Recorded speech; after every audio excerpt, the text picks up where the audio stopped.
Спречен пожар од поголеми размери на само 100 метри од последните куки во населбата Втори реон во Делчево. Изгореа плевна со храна за добиток од 3 свињи и борова шума. Огромните пламени јазици се закануваа на блиските куки и огромната површина на борова шума, која продолжува кон височините на Голак. Собствениците на плевната и добитокот сведочат за страшната гледка од пожарот кој ги загрозувал и нивните животи. Страшно беше, тука те беше страшна гледка. Гореше, почна да пука, децата почна да пискаат, да реват и така. Има тоа чувах 3 прасиња у кочињата. Дали беше 11:30-12 сата, дојде да ги рана. Гледам тука ѓубри стурен. Игор, траличката што го вика, истовараше доле. Викам, не виделе бе некој да фрле тука ѓубри, не само он товараше черамиди човек. И товари си камиона, јас се одигна доле. Тоа е џипо. После 15 минути додека се одега до дома, внуката ли беше или тоа ми шчерка, и ми се јавија. Вика, дедо, плевната ти гори. Дојдех тука, што да виде. Од тука пливнало, влетре 3 прасенца, плевната, имаше за стоката и онđe, сено се ти работи, тоа се изгоре. И сад дојди полицијата онаа вечер, тоа каде гореше, запиша име, презиме, дојде денеска крим техника, но виде слика некаде, виде што е работата, нешто брличка некаде, што е, како што, они си знаат, тоа не могат да рече. И ме рекоа, убе токо, вика, че дојаш, вика, кај нас, вика, да ги земеш записникот. И че друго, вика, нема што да ти правиме. Запиша, там изјави дадовме се што е изгорено, како е изгорено, видеа и пчелата горе. Колку пчели, 2 пчели, ја, погледај се горе. И што вика да правиме, вика, бе токо дојде, земи се вика документ. Тука беше ѓубрето исторено. Тука пожаро, не од плевната или јас сум го запалил тука. Тука ѓубре што е разбишкано.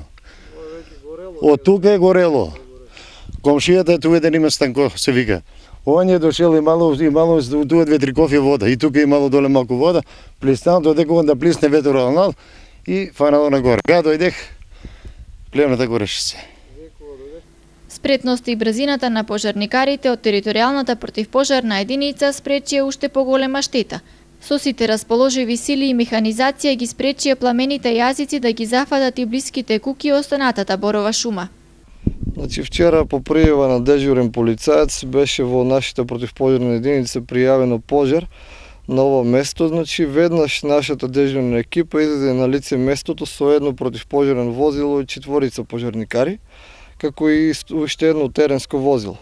А по првичното доаѓање овде се констатира дека станува збор за пожар од поголеми размери, односно пожар кој што може да ја зафати околната површина, како што може да видите дека овде станува значи за горење на објект со голема горлива површина, а од страна има значи поголема површина на борови насади, каде што со самите тие борови насади, доколку ги зафатеше пожарот, каде што може да констатирате дека има зафатен оддел, но поради брзината на интервенцијата се спречи настапување и проширување на пожарот по диаметрално ширење на страна.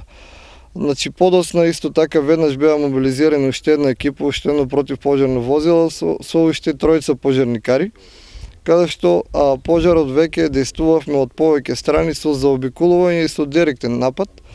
Целта на пожарот беше, целта на нашата интервенција беше првично спречување од понатамошно ширење, затоа што од страна значи има доста објекти, куки, населено место, како и огромни борови насади, каде што веднаш тука е за нас присутна и планината Голак, така што тоа можеше значи континуирано да настани со постојано проширување на оганот и постојани големи штети.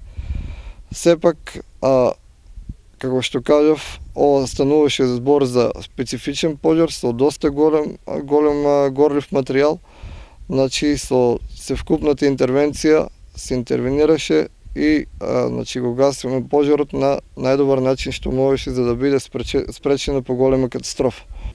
Службите на крим техника и утврдување на нанесената штета биле на местото на настанот. Дополнително ќе се утврдува причината за неговото избовнување, но според увидот и очевидци се претпоставува дека пожарот е предизвикан од купот смет кој пред само неколку минути бил истоварен на истото место каде што избувнал пожарот.